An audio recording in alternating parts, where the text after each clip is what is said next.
Saya Dr. Abi, spesialis neurologi.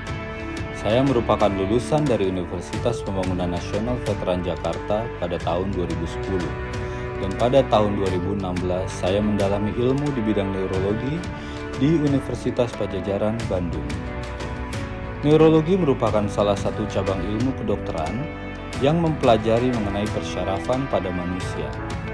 Penyakit yang sering kami tangani antara lain stroke, Parkinson, multiple system atrophy, demensia atau pikun, infeksi otak, dan nyeri mulai dari kepala hingga kaki.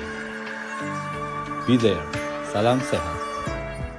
Halo, saya Dr. Abirama, spesialis neurologi. Sebelum kita bahas mengenai stroke, jangan lupa tekan subscribe dan nyalakan tombol loncengnya. Dan buat teman-teman yang mau bertanya, silahkan tulis di kolom komentar. Kita akan bahas di vlog berikutnya. So, mari kita lanjut.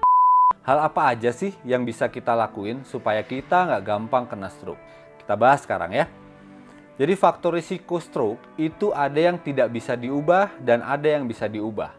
Yang tidak bisa diubah yaitu usia lebih dari 65 tahun. Maka itu tidak bisa kita lakukan modifikasi. Tetapi yang bisa diubah, ini bisa kita lakukan modifikasi supaya kita memiliki risiko lebih rendah terkena stroke dibandingkan kita tidak mengontrol, tidak memodifikasi. Yang pertama, itu adalah aktivitas fisik. Seseorang yang aktif secara fisik, rajin berolahraga, akan memiliki tubuh lebih sehat dibandingkan dengan seseorang yang hanya diam saja di rumah, tiduran aja di kasur, atau duduk aja di depan TV. Itu memiliki risiko yang lebih tinggi dibandingkan orang yang aktif berolahraga atau aktif jalan. Yang kedua, yang bisa kita lakukan untuk mengurangi faktor risiko stroke yaitu menurunkan berat badan. Menurunkan berat badan di dalam dunia kedokteran, kita memiliki target, yaitu dengan indeks massa tubuh atau body mass index di bawah 25 kg per meter persegi. Misalnya, seseorang dengan tinggi 160 cm maksimal memiliki berat badan 63 kg. Atau bisa juga dengan mengukur lingkar pinggang pada manusia, pada seseorang. Maksimal, laki-laki memiliki lingkar pinggang 90 cm dan wanita harus kurang dari 80 cm. Yang ketiga, kita harus mengatur pola makan dengan pola makan yang lebih sehat. Misalnya, yang pertama kita makan dengan beras merah, kacang kedelai, gandum, jagung, oat, atau kacang almond. Ini lebih sehat dibandingkan kita memakan beras putih atau nasi putih. Yang kedua, minum susu rendah lemak.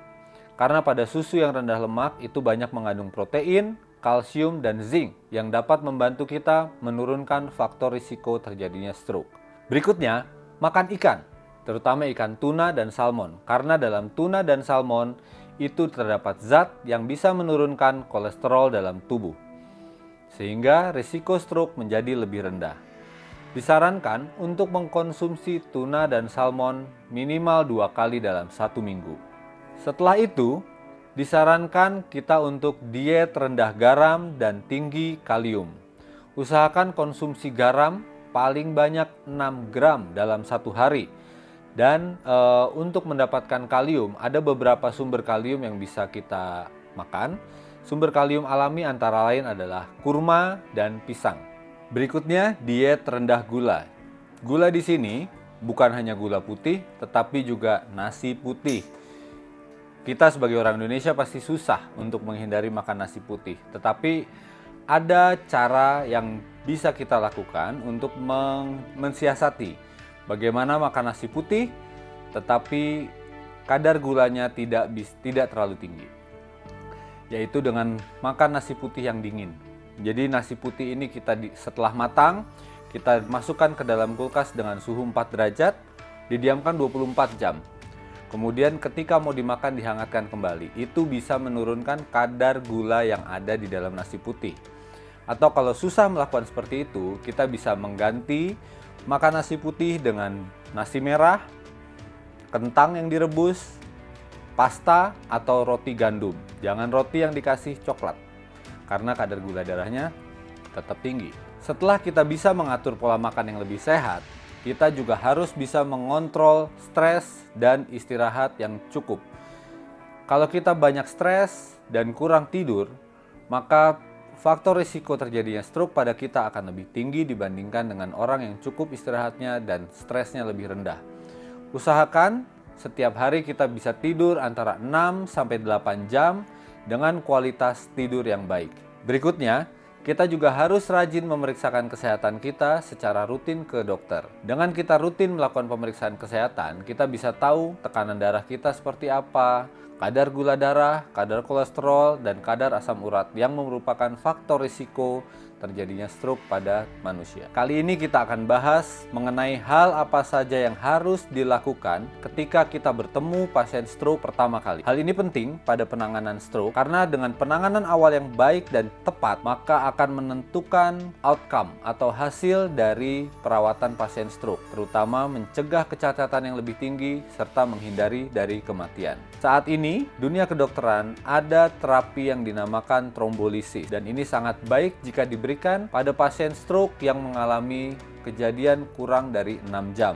Oleh karena itu, kita harus cepat dan tepat untuk melakukan penanganan pada stroke. Yang paling penting, kita harus bisa mengenali tanda dan gejala pada pasien stroke di awal, seperti yang sudah kita bahas di vlog sebelumnya. Kalau kita menemukan pasien stroke yang mengalami muntah, nyeri kepala hebat, kejang, atau bahkan tidak sadar secara mendadak, kita harus yakinkan bahwa jalan nafas pasien tidak terhalang. Yang paling penting, kita harus tahu tanda dan gejala dari stroke pada saat awal. Kalau kita menemukan pasien stroke yang mengalami nyeri kepala mendadak, muntah, kejang, atau bahkan tidak sadar, kita harus yakinkan bahwa jalan nafas pasien itu bersih. Kenapa penting? Karena ketika jalan nafas ini terhalang, maka oksigen yang akan masuk ke dalam tubuh manusia sudah pasti tidak akan cukup. Kapan kita curiga seseorang mengalami sumbatan di saluran nafas? Kalau pasien nafas dengan suara seperti orang tidur mengorok, seperti berkumur-kumur, itu kita harus curiga. Karena pada orang yang tidak sadar, itu bisa aja ada sisa makanan, sisa minuman, atau bahkan gigi palsu pada orang tua yang menyumbat saluran nafas. Kalau kita menemukan seperti itu, kita harus segera bersihkan saluran nafasnya dan tidurnya dimiringkan sehingga ketika ada sesuatu di dalam mulut dia bisa keluar sendiri. Setelah kita yakin bahwa jalan nafas pasien ini bersih, tidak ada yang menghalangi, kita bisa segera menghubungi ambulans dari rumah sakit terdekat yang memiliki pelayanan stroke terpadu jika memungkinkan.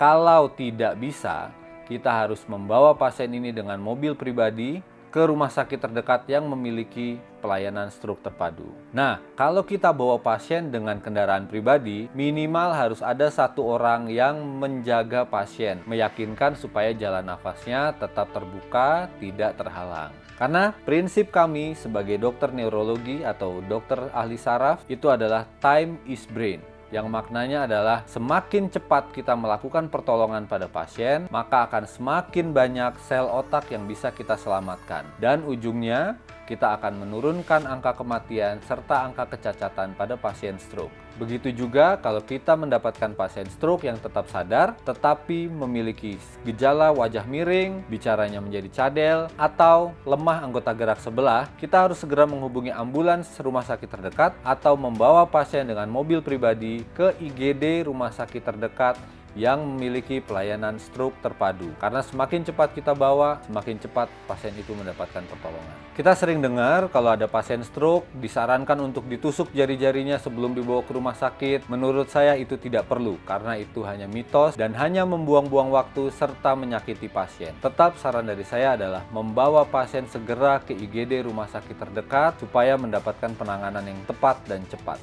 Karena tetap kita harus ingat prinsip kita, time is brain. Semakin cepat kita melakukan pertolongan, semakin banyak sel otak yang bisa kita tolong dan menurunkan angka kecacatan, bahkan kematian pada pasien stroke. Oke, akhirnya kita sampai juga di pembahasan terakhir mengenai stroke, yaitu bagaimana kita merawat pasien pasca stroke saat di rumah.